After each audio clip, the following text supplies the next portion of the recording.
99% of gamers are not qualified to analyze and discuss the merits of a game's difficulty. It's a very meta conversation that people talk about in a very casual way, but you have to deeply understand like developer intentions, game balancing, mechanical complexity, all these different elements of understanding games to comment in a meaningful way on the virtues of making a game more or less difficult. And casuals can't. Yeah. I mean, you're not wrong. That's what I'm saying. You're not wrong. It's an interesting conversation, you know. And the people on the other side of that conversation are wrong because they're casuals. That doesn't mean they're terrible people. Ignorance is bliss. It's not their fault they're stupid. I don't blame them. They just don't care as much. Yeah, yeah.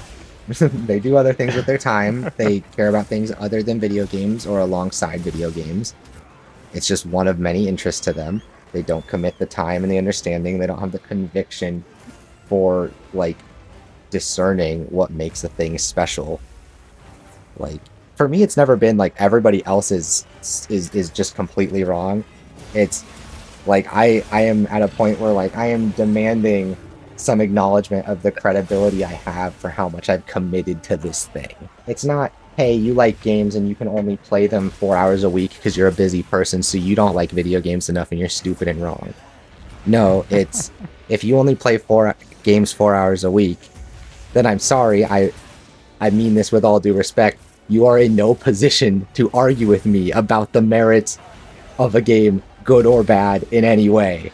Like, that's why it's like refreshing to have created a circle of people that do engage with things more deeply and do understand them and care about them. Because it's like for a long time, I felt like I was a crazy person where I'm like, I'm not a professional gamer. I'm not like a number one in the world player, but holy shit, man.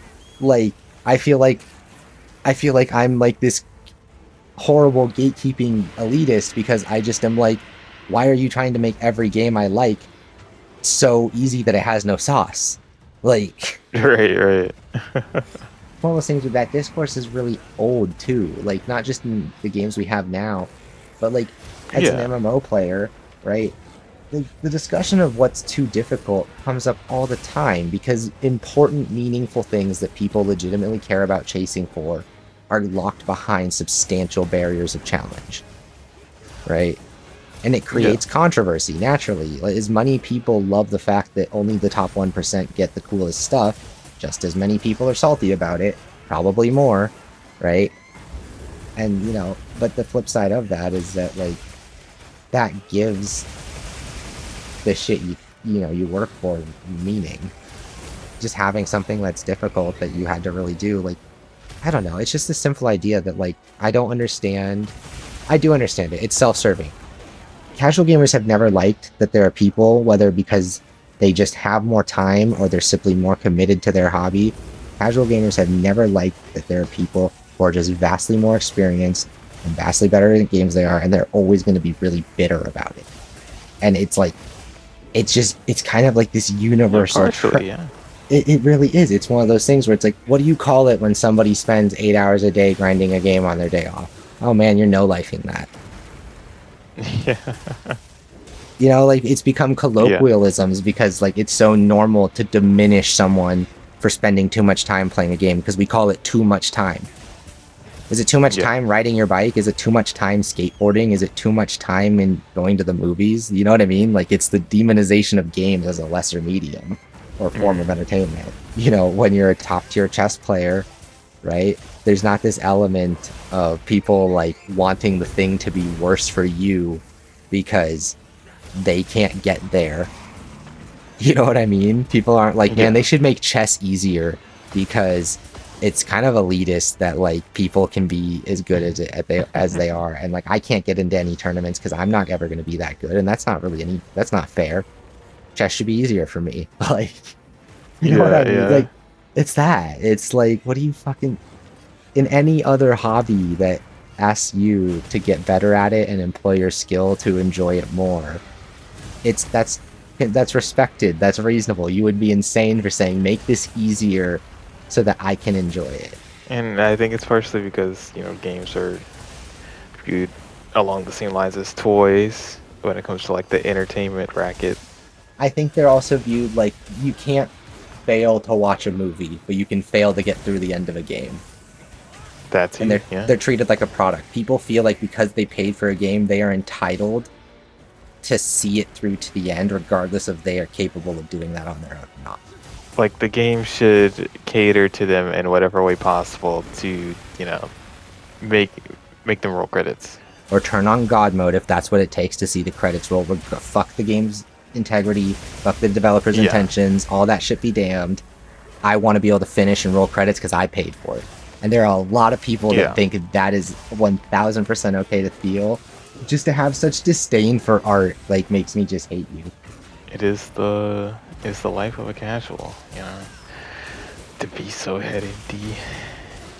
Ignorance is bliss. It's okay for people who, even smart people who are well-spoken and have critical thinking skills, it's okay for those people, for their own lack of experience, they're allowed to say a game should be easier, right? What if I went and said, man, Oppenheimer should be shorter, and they should change the vocab. It's kind of hard for me to understand. I don't really know what all those words mean. They should have like a guide so I can see that. Like they should have like an episode guide in the theater so I know what all the words mean because they're using some kind of crazy terms. You know what I mean? It's just like, and like anyone who loves movies would universally agree that that would not ever be, you're insane. But that's a perfectly practical take to have about a video game from a critical thinking person who just thinks, maybe it should be more for everybody. It's like they think because 200 people made a game or 1,000 people made a game that they should be allowed to impose their will on it in a way they would never do to a single author who wrote a book. Video games are better than all that shit. They deserve more respect than that. Video games are books and movies and music. They're performance art and modern art and interactive art and museums and history books and all these other things. They should get more respect than just, I bought this, I am entitled to see it to the end. It was like the analogy that we had the other day where an author uses big words. They shouldn't use big words because I can't get to the book or whatever, Yeah. I scrolled on TikTok for 5 minutes, then I looked up and I didn't know what was happening in Oppenheimer. They should really make this writing a bit more clear. Every character should describe what they're doing at any given moment as to not alienate the audience. Yeah, literally. Oppenheimer is written with the language is too wordy. Stephen King should write a version of this that doesn't use as many big words. It's kind of pretentious of him to expect me to know what all these things mean. I don't have time to open a dictionary. That's rude. I'm a busy man. I've been recording this whole conversation, and I should just like put it up over like black and white filtered footage of Monster Hunter Wilds and be like a conversation about difficulty or some shit like that. What if I just put it up, casuals are ruining video games? It's just this conversation. 8 more billion views. In a world where games were only made to appeal to people who love games and people who could love games, what we could have. You're right. And I mean, when I say people who could love, I mean people with the capacity, kids included, like games should still be able to appeal to children. There should still always be room to bring new people in, right? But like, if a game is too hard for you, then guess what? You're just too far in, you started too far along, and there is countless incredible things that you owe it to yourself to play that will not be too hard for you. Right? And if you want to cut in line, fuck you, man. Like, go back. Start over. Get back to the easy stuff. It's an anti-art take, Yeah, instead of telling them to make Monster Hunter easier for you, go beat Astrobot. Go play Jack and Daxter. Go play the latest Ratchet and Clank. Go play, Little Big Planet. Stardew Valley. Go play Stardew Valley. Go play all of that shit, If you want to learn how to play a shooter, by all means, go fuck around and go learn the Call of Duty campaign on easy mode. Blast through some Halo games. Pick up figures. Do all that shit. play all these different things that can cater to you that you've never played. And when you are done, you will come back to Monster Hunter and you will be good enough that you will be really, really pissed off if it's not the challenge you were hoping for when you were getting better over all that time. Like, Yeah. there's so many games that I aspired to play. Like, maybe that's silly to people, but there are games that I have tried over the years that I did not understand. I thought they were really cool, and I went to play them, and I was way in over my head, and I thought, man, I don't get this. I don't know what I'm doing. And I didn't go, that game sucks. That game's stupid. That one's too much. It's for losers and no lives. I went, yeah, I don't get this. Maybe some other time. And then I would come back. An example of that is EVE Online. I've always thought EVE Online is the coolest thing because I've heard of all the crazy drama and the money that's lost and the giant simulated space battles and all that shit, right? And it's fascinating to learn about. It gets you interested. And I tried EVE Online when I was younger. Didn't understand what the fuck was going on. Tried it again 5-7 years later, and they'd streamlined it a bunch, but it was still really, like, they'd streamlined the learning, like, literally just the tutorial, like, 4 hours were, like, actually, there was actually a tutorial added to the game, right?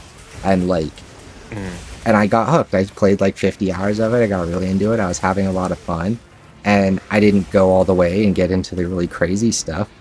But, like, I came back and learned how to play this thing that seemed way too dense for me to understand when I first tried it. And it was cool, and I liked my time with it, and I felt rewarded for coming back later. And I've done that with so many games. Like, over the years, there have been countless games where I'm like, that looks really cool.